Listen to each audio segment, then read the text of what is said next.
ana kira ya hayyu ya qayyum bi rahmatika astaghisu. Kaga ka hada kenan, akwai ya hayyu ya qayyum zalla, akwai ya hayyu ya qayyum bi rahmatika astaghisu. Ya hayyu ya qayyum bi rahmatika astaghisu, ya hayyu ya qayyum bi rahmatika astaghisu. Ka maimaita wannan aƙalla ka samu 313 adadin mursalai.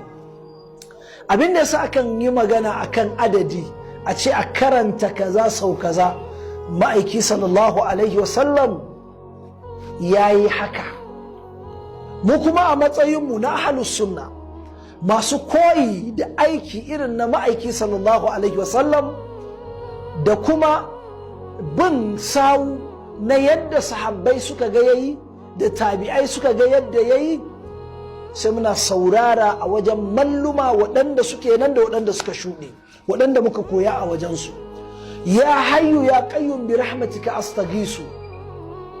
Babu wata bukata, duk girman bukatar koya take, mulki ne, haihuwa ne, aure ne, dukiya ce, bashi kake bi ko ake binka, wata damuwa ce ta dame ka, ka karanta ya hayyu ya qayyum bi rahmatika astaghisu 313 kaga